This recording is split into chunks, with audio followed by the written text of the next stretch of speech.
So, dahil kailangan natin ng tailgate assist, ito yung binili ko sa Lazada. Gagasgas. Ito yung laman niya. Links ilalagay ko sa description sa baba. So, yung binili natin yung tailgate assist, isa lang. Masarap pa pala eh.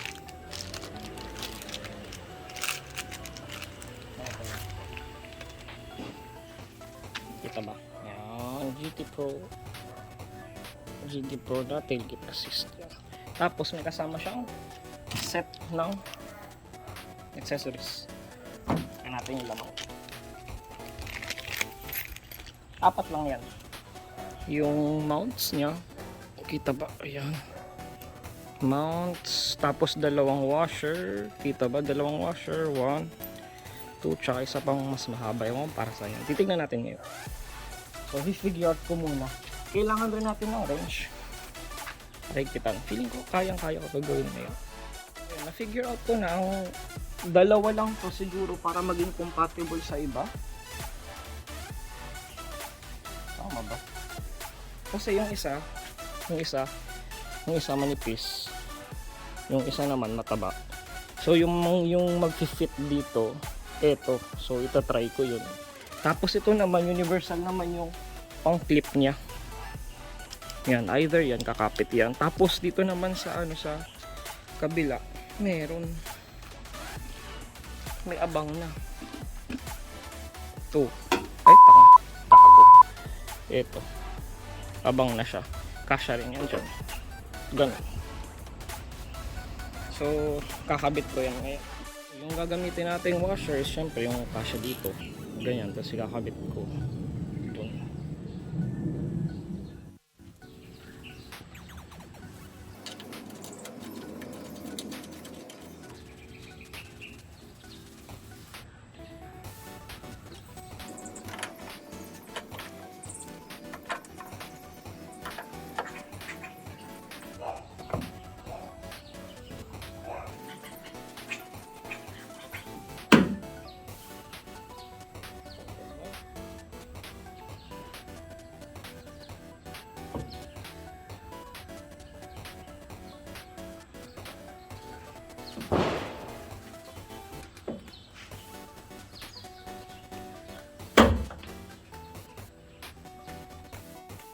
Kaya natin nilagay dun sa right side pala.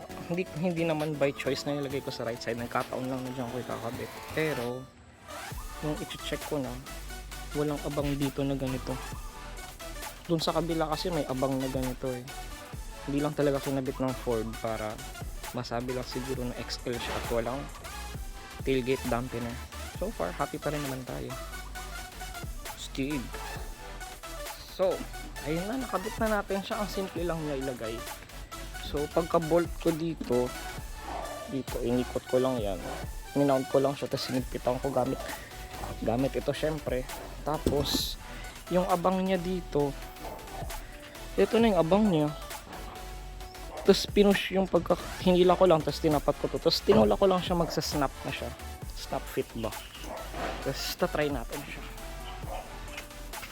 Hopefully, walang tatama. Kasi natin.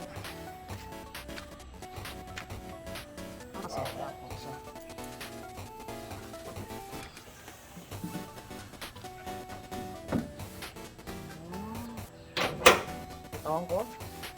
Kita ba? Kita naman.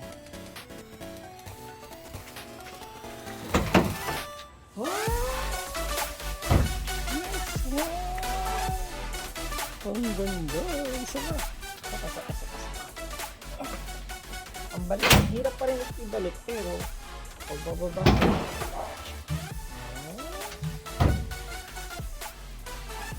Ganda.